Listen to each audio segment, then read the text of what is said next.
ओम शांति प्यारे रूहानी भाई बहनों। आज 6 दिसंबर 2025 के मुरली के मंथन में आपका स्वागत है। ओम शांति। आज प्यारे बाप दादा ने हम बच्चों को देह अभिमान की जो सबसे बड़ी बीमारी है उससे मुक्त करके निर्भय बनाने की बहुत ही सुंदर और बहुत सहज युक्ति दी है। जी, चलिए हम सब मिलकर एक बाप की मीठी याद में बैठें और आज के इन महावाक्यों का गहराई से मंथन करते हैं, इनका रस लेते हैं। जी बिल्कुल। तो आज बाबा ने हम मीठे मीठे बच्चों को सार में जो समझाया है वो इतना शक्तिशाली है। बाबा कहते हैं, मीठे बच्चे, यह शरीर रूपी खिलौना आत्मा रूपी चैतन्य चाबी से चलता है। तुम अपने को आत्मा निश्चय करो तो निर्भय बन जाएंगे। वाह, कितना कितना अद्भुत टाइटल है आज का, चैतन्य चाबी, है ना? जी। बाबा ने आत्मा के सच्चे परिचय को कितने सहज शब्दों में समझा दिया है। हम कोई जड़ वस्तु नहीं है, हम चैतन्य हैं, एक जीवंत शक्ति हैं। जी हाँ, और इस एक निश्चय में ही सारे भयों का अंत समाया हुआ है। जब मैं ये निश्चय करता हूँ कि मैं इस शरीर रूपी खिलौने को चलाने वाली चाबी हूँ, तो सारा खेल ही बदल जाता है। बिल्कुल, फिर तो खिलौना मेरा साधन है, मैं खिलौने की गुलाम नहीं हूँ। एकदम। इस एक स्वमान में टिकने से ही देह अभिमान की जो जड़ें हैं वो हिल जाती हैं। सही कहा। और इसी गहरी बात को और स्पष्ट करने के लिए बाबा ने आज प्रश्न भी बहुत प्यारा पूछा है। जी। प्रश्न था, आत्मा शरीर के साथ खेल खेलते नीचे आई है, इसलिए उसको कौन सा नाम देंगे? और बाबा का उत्तर भी उतना ही गहरा और सोचने पर मजबूर करने वाला है। बाबा ने कहा, कठपुतली। कठपुतली। जी। जैसे लौकिक दुनिया में हम देखते हैं कठपुतलियों का खेल होता है जिन्हें कोई और चलाता है। बाबा कहते हैं, हम आत्माएं भी इस 5000 वर्ष के अनादि बने बनाए ड्रामा में एक कठपुतली की तरह ही अपना पार्ट बजाते बजाते ऊपर से नीचे आ गई हैं। सतयुग में हमारी डोर सतो प्रधान थी, फिर धीरे धीरे रजो और तमो प्रधान बनते बनते अब कलयुग के अंत में ये डोर बहुत बहुत कमजोर हो गई है। और अब देखिए बाबा की कमाल, संगम युग पर वही बाप जो इस ड्रामा के डायरेक्टर हैं, जी। वो खुद आकर हम कठपुतलियों को फिर से ऊपर चढ़ने का रास्ता बता रहे हैं। वो हमें श्रीमत की चाबी दे रहे हैं जिससे हम वापस अपने घर परमधाम जा सकें। वो हमें इस खेल का राज समझाकर कठपुतली से बदलकर फिर से स्वराज अधिकारी मालिक बना रहे हैं। बिल्कुल, मालिक बना रहे हैं। सही कहा। आज बाबा ने चाबी और खिलौने के उदाहरण पर बहुत बहुत जोर दिया है। जी। ये सिर्फ एक मिसाल नहीं है, ये एक बहुत गहरा अभ्यास है। बाबा कहते हैं, जैसे खिलौने को चाबी देने से वो नाचने, गाने या चलने लगता है, वैसे ही ये 5 तत्वों का जड़ शरीर आत्मा रूपी चाबी के प्रवेश करने से ही तो कर्म करने लगता है। सही बात है। अगर आत्मा इस शरीर में ना हो तो ये खिलौना तो एक सेकंड भी नहीं चल सकता। बिल्कुल, मिट्टी में मिल जाएगी। और कितनी वंडरफुल बात है कि ये कोई साधारण कुछ मिनट चलने वाली चाबी नहीं है। बाबा कहते हैं ये चैतन्य चाबी है, अविनाशी अमर चाबी है। इसकी चाबी एक बार भरने पर पूरे 5000 वर्ष तक चलती है। सोचकर भी आश्चर्य होता है ना, कितनी शक्तिशाली चाबी होगी। एक बार परमपिता परमात्मा ने संगम पर इसे चार्ज किया और ये पूरा कल्प 84 जन्मों तक अपना पार्ट बजाती रहती है। जी, और जब 5000 वर्ष के अंत में इस चाबी की पावर पूरी हो जाती है, आत्मा की शक्ति बिल्कुल क्षीण हो जाती है, तो फिर से वही बाप आकर हमें युक्ति बताते हैं। और वो युक्ति कितनी मीठी और कितनी सहज है। कोई कर्मकांड नहीं, कोई मंत्र जाप नहीं, कोई तीर्थ यात्रा नहीं, कुछ भी नहीं। बाबा बस कहते हैं, बच्चे मुझे याद करो तो फिर चाबी लग जाएगी। वाह, यानी बाप की याद से ही आत्मा तमो प्रधान से सतो प्रधान बन जाएगी। बस इतना ही। चाबी के साथ साथ बाबा ने एक और बहुत ही प्रैक्टिकल उदाहरण दिया, बैटरी का। ये तो हम आजकल की दुनिया में बहुत अच्छे से समझते हैं। जी हाँ, बिल्कुल। जैसे हमारी कार या मोबाइल की बैटरी डिस्चार्ज हो जाती है तो उसे पावर सोर्स से कनेक्ट करना पड़ता है। बाबा कहते हैं हम आत्माएं भी ह्यूमन बैटरी हैं। जी हाँ, ये उदाहरण तो दिल को छू जाता है। बाबा समझाते हैं कि 84 जन्मों का चक्र लगाकर हमारी आत्मा रूपी बैटरी भी एकदम खाली हो गई है। बिल्कुल 0% पावर, एकदम 0। सतो रजो तमो इन अवस्थाओं से गुजरते हुए अब शक्ति खत्म हो गई है। सतयुग में हम 100% फुल चार्ज थे, 16 कला संपूर्ण। हाँ। फिर त्रेता में 2 कला कम हुई, द्वापर में और कम, और कलयुग के अंत तक आते आते तो बैटरी पूरी तरह ड्रेन हो गई। और इसीलिए आज मनुष्य इतना दुखी, अशांत और शक्तिहीन महसूस करता है। बिल्कुल, कारण ही यही है। और इस ह्यूमन बैटरी को चार्ज करने का तरीका क्या है? बाबा कहते हैं मेरे साथ योग लगाओ। जी, बाबा खुद पावर हाउस हैं, ज्ञान के सागर, शांति के सागर, शक्तियों के सागर हैं। हाँ, जितना हम बुद्धि का तार उस पावर हाउस से जोड़कर रखेंगे, उतनी हमारी बैटरी चार्ज होती जाएगी। याद ही हमारा चार्जर है, हमारा पावर स्टेशन है। जैसे हम रोज अपने मोबाइल को चार्ज पर लगाते हैं, हाँ, वैसे ही अमृत वेले उठकर सबसे पहले अपनी इस आत्मा रूपी बैटरी को चार्ज करना है। और ये चार्जिंग कोई साधारण नहीं है। ये इतनी शक्तिशाली है कि इस संगम युग पर एक बार फुल चार्ज होने पर हम पूरे 84 जन्मों का पाठ बहुत सुख शांति से बजाते हैं। जी, सोचिए, इस छोटे से संगम युग की याद की कमाई कितनी श्रेष्ठ है। बहुत श्रेष्ठ। कुछ वर्षों की इंटेंस मेहनत और कमाई से हम 21 जन्मों के लिए तो मालामाल बन ही जाते हैं, बल्कि बाकी 63 जन्मों के लिए भी शक्ति की पूंजी जमा कर लेते हैं। ये एक बाप के सिवा और कोई नहीं कर सकता। कोई नहीं कर सकता। और बाबा ने ये भी इशारा दिया कि योग लगता क्यों नहीं है, बैटरी चार्ज क्यों नहीं होती।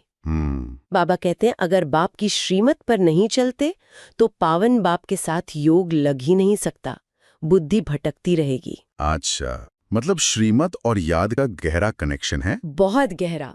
इसलिए श्रीमत पर चलना और याद में रहना, ये दोनों एक दूसरे से गहरे जुड़े हुए हैं। श्रीमत पर चलने से ही बुद्धि स्वच्छ होती है और तब जाकर पावर हाउस से कनेक्शन जुड़ता है। वाह। बाबा मुरली में बार बार श्रीमत पर जोर देते हैं।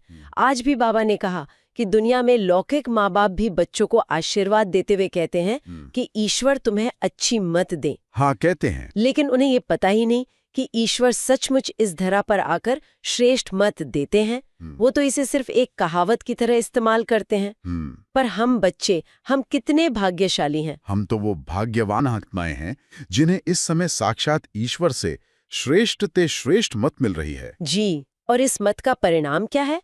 मनुष्य से देवता बनना। वाह। बाबा ने याद दिलाया कि सिख लोग भी गाते हैं, मनुष्य से देवता किए करत न लागी वार। जी हाँ। यह कोई कहानी या कल्पना नहीं है, यह इस संगम युग की प्रैक्टिकल सच्चाई है।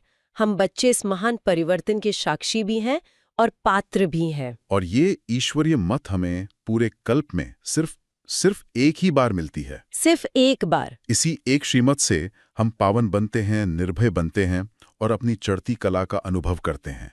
बाकी 63 जन्मों में तो हम या तो अपनी मनमत पर चलते हैं या परमत पर, या फिर अनेक गुरुओं की परमत पर, और परिणाम होता है उतरती कला।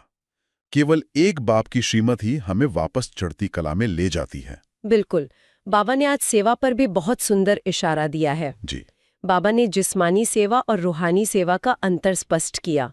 सारी दुनिया जिस्मानी सेवा करती है, कोई अस्पताल खोलता है, कोई अन्न दान करता है। वो अच्छा कर्म है, लेकिन उससे आत्मा की सद्गति नहीं हो सकती, क्योंकि वो देह और देह के साधनों की सेवा है।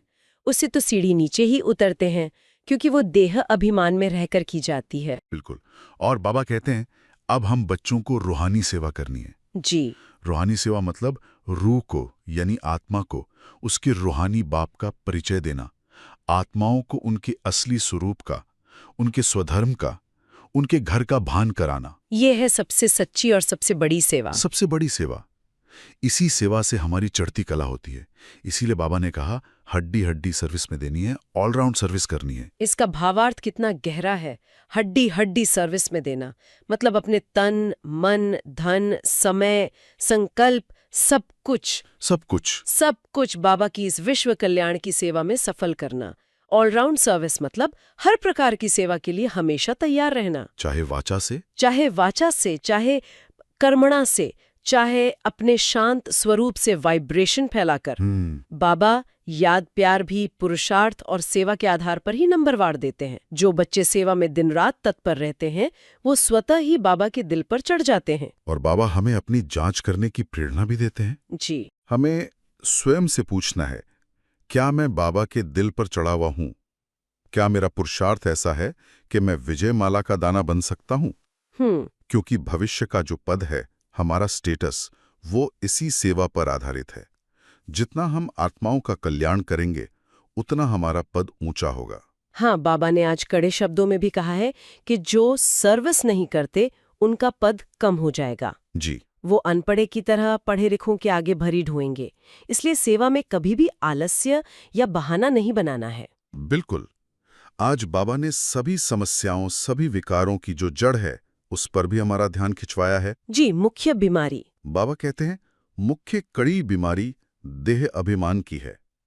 ये एक ही बीमारी है जिससे बाकी सारे विकार, काम, क्रोध, लोभ, मोह, अहंकार, सब पैदा होते हैं। सब पैदा होते हैं। जब तक हम स्वयं को ये शरीर समझते हैं, तब तक इन विकारों से पूरी तरह मुक्त हो ही नहीं सकते। हो ही नहीं सकते। और इस सबसे बड़ी बीमारी का इलाज भी बाबा ने कितना सहज बताया है। क्या बताया है? बाबा कहते हैं, अपने को आत्मा समझ, मामेकम याद करो। बस। वाह। अपनी इस देह को भी याद नहीं करो।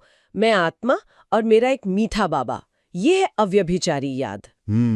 भक्ति में भी हम एक शिव की अव्यभिचारी पूजा करते थे, और अब ज्ञान में भी हमें एक शिव बाबा की ही अव्यभिचारी याद करनी है। और यही वो संजीवनी बूटी है जो इस देह अभिमान के रोग को जड़ से खत्म कर देगी। बिल्कुल। और यही अभ्यास हमें सच्चा निर्भय बनाता है। कैसे? जब ये पक्का निश्चय हो जाता है कि मैं तो आत्मा हूँ, मैं अविनाशी हूँ, अमर हूँ, तो फिर भय किसका? सही बात है। ये शरीर तो एक पुराना वस्त्र है, इसे तो एक न एक दिन छोड़ना ही है। आत्मा को तो ना कोई शस्त्र काट सकता, ना आग जला सकती सही है, बात है। ना आग जला सकती है। यह निश्चय ही हमें हर परिस्थिति में, हर पेपर में अचल और अडोल रखता है। एकदम। अंत में बाबा ने ज्ञान की महिमा भी बहुत सुंदर रीति से बताई। जी। बाबा कहते हैं, ये ज्ञान सागर तुम बच्चों को ज्ञान रत्न देते हैं, जिससे तुम देवता बनते हो। बाबा ज्ञान के अथाह सागर हैं, और हम बच्चे संगम युग पर उस सागर के किनारे बैठकर अनमोल ज्ञान रत्न चुग रहे हैं। जी। भक्ति मार्ग में हम क्या चुगते थे? पत्थर। पत्थर? हाँ, शास्त्रों की कथा कहानियां, कर्मकांड, रिद्धि सिद्धि, चमत्कार, इन सब व्यर्थ बातों में ही बुद्धि फंसी रहती थी। तो पत्थर चुगते चुगते हम पत्थर बुद्धि बन गए। अच्छा। लेकिन अब संगम पर साक्षात ज्ञान सागर बाप से हम ज्ञान के रत्न चुग रहे हैं, और इन रत्नों से हम पारस बुद्धि, पारसनाथ बन रहे हैं। वाह। लक्ष्मी नारायण ही तो सच्चे पारसनाथ हैं, जिनके संग से पूरी दुनिया पारसपुरी यानी स्वर्ग बन जाती है। तो आज बाबा के इन अनमोल महावाक्यों से धारणा के लिए जो मुख्य सार निकला है, वो बहुत ही स्पष्ट और पुरुषार्थ को तीव्र करने वाला है। जी। पहला सार है, बाप ने जो ज्ञान रत्न दिए हैं वही चुगने हैं, पत्थर नहीं। देह अभिमान की कड़ी बीमारी से स्वयं को बचाना है। इसका मतलब है कि हमें अपनी बुद्धि को व्यर्थ की बातों से, परचिंतन से, देह की दुनिया के आकर्षण से निकालकर सिर्फ ज्ञान के मनन चिंतन में लगाना है। बात में ज्ञान का रहस्य निकालना है। बिल्कुल। और दूसरा सार है, अपनी बैटरी को फुल चार्ज करने के लिए पावर हाउस बाप से योग लगाना है। आत्म अभिमानी रहने का पुरुषार्थ करना है, निर्भय रहना है। ये तो हमारा रोज का होमवर्क है। जी हाँ। रोज अमृत वेले उठकर अपनी बैटरी को स्नेह और शक्ति से फुल चार्ज करना है, और फिर दिन भर स्वमान के अभ्यास से और ट्रैफिक कंट्रोल के द्वारा उस चार्जिंग को मेंटेन करना है। व्यर्थ में लीक नहीं होने देना है। बिल्कुल। आज बाबा का वरदान भी हमारे पुरुषार्थ में 4 चांद लगाने वाला है। जी। वरदान है, दातापन की भावना द्वारा इच्छा मात्रम अविद्या की स्थिति का अनुभव करने वाले तृप्त आत्मा भव। कितना गहरा और श्रेष्ठ वरदान है। बाबा हमें भिखारी से बदलकर दाता के बच्चे दाता बना रहे हैं। जब हमारी भावना सिर्फ देने की होती है, ज्ञान देने की, गुण देने की, शांति के वाइब्रेशन देने की, सहयोग देने की, तो स्वतः ही संपन्नता और तृप्तता का अनुभव होता है। सही बात है। लेने की इच्छा ही तो दुख और अशांति का मूल कारण है। बिल्कुल। जब हम दाता बन जाते हैं तो इच्छाएं अपने आप समाप्त हो जाती हैं, क्योंकि दाता के पास किसी चीज की कमी नहीं होती। देना ही लेना है, ये आध्यात्मिक नियम हमें सभी इच्छाओं से मुक्त कर देता है। और बाबा ने इसकी विधि भी बताई कि लक्ष्य सिर्फ एक बिंदु पर रहे, बाकी विस्तार की बातों को देखते हुए भी नहीं देखो, सुनते हुए भी नहीं सुनो। इसका क्या मतलब हुआ? यानी बुद्धि को एक बाप, बिंदु रूप बाप में और विश्व कल्याण की सेवा में एकाग्र करना है। बुद्धि जब विस्तार में जाती है, देह और देह की दुनिया की बातों में जाती है, तभी तो इच्छाएं पैदा होती हैं। अच्छा। और आज का स्लोगन तो जैसे वरदान का ही स्पष्टीकरण है। स्लोगन है, बुद्धि व स्थिति यदि कमजोर है तो उसका कारण है व्यर्थ संकल्प। बिल्कुल। जब हम दातापन की श्रेष्ठ भावना और एक बाप के लक्ष्य से हटकर व्यर्थ संकल्पों के जाल में फंस जाते हैं तो स्थिति कमजोर हो जाती है। हाँ, हमारी स्थिति रूपी बैटरी एकदम से कमजोर हो जाती है, डिस्चार्ज होने लगती है। तो व्यर्थ संकल्प ही वो लीकेज हैं जो हमारी योग की शक्ति को जमा नहीं होने देते। सही कहा। जैसे किसी बर्तन में अगर छोटा सा भी छेद हो तो उसमें पानी टिक नहीं सकता। वैसे ही व्यर्थ संकल्पों के कारण हमारी आंतरिक शक्ति और खुशी खत्म हो जाती है। आज बाप दादा ने हम बच्चों को संपन्न और कर्मातीत बनने के लिए बहुत ही सूक्ष्म और प्यारा अव्यक्त इशारा भी दिया है। जी, इशारा है, अब संपन्न व कर्मातीत बनने की धुन लगाओ। धुन लगाओ। हाँ, इसके लिए कर्मों के हिसाब किताब से मुक्त बनना है।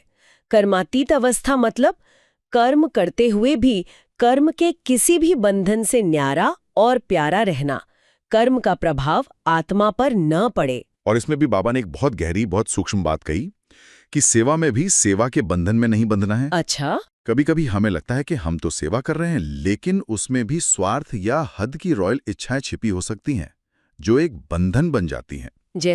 जैसे मैंने इतनी सेवा की तो मुझे मान मिलना चाहिए, मेरा नाम होना चाहिए, या ये सेवा तो मैं ही सबसे अच्छी कर सकता हूं। ये भी एक रॉयल हिसाब किताब है। बाबा कहते हैं हमें इस रॉयल इच्छाओं के बंधन से भी मुक्त होना है, बिल्कुल निस्वार्थ निर्माण होकर निमित्त भाव से सेवा करनी है। बहुत सुंदर। चलिए आज की मुरली के आधार पर कुछ सुंदर स्वमानों का अभ्यास करते हैं, ताकि ये ज्ञान हमारे स्वरूप में, हमारे अनुभव में समा जाए। जी। अपनी आंखें बंद करें और मन ही मन मेरे साथ दोहराएं। शांत मधुर संगीत। मैं आत्मा, इस शरीर रूपी खिलौने को चलाने वाली चैतन्य चाबी हूं। मैं एक निर्भय आत्मा हूं, बाप की श्रीमत मेरा सुरक्षा कवच है। मैं एक शक्तिशाली चार्ज्ड बैटरी हूं, जो सर्वशक्तिवान बाप की याद से निरंतर चार्ज्ड हो रही है। मैं दाता का बच्चा, एक तृप्त आत्मा हूं, मेरी हर इच्छा समाप्त हो चुकी है। मैं बाप की दिल पे चढ़ी हुई विश्व कल्याणकारी रूहानी सेवाधारी आत्मा हूं। ओम शांति। तो आज बाबा ने हमें आत्माभिमानी और निर्भय बनने के लिए चाबी, बैटरी और कठपुतली के कितने सुंदर और कितने सहज उदाहरणों से स्पष्ट किया। जी। श्रीमत पर चलकर और रूहानी सेवा द्वारा ही हम अपना श्रेष्ठ पद पा सकते हैं। जी, और देहाभिमान की कड़ी बीमारी से मुक्त होकर दातापन की भावना से स्वयं को एक तृप्त आत्मा बनाना ही हमारा मुख्य पुरुषार्थ है। हमें अपने व्यर्थ संकल्पों से अपनी स्थिति को बचाकर एक बाप की याद और सेवा में सदा मगन रहना है। अगर आज की मुरली से आपको कोई विशेष प्रेरणा या सम्मान का अनुभव मिला हो तो उसे अपने जीवन में धारण करें और दूसरों को भी प्रेरित करें। अपने विचार या अनुभव कमेंट में साझा करें ताकि अन्य आत्माओं को भी शक्ति मिले। याद रखें, हर शुभ संकल्प भी विश्व कल्याण की सेवा है। ओम शांति। ओम शांति।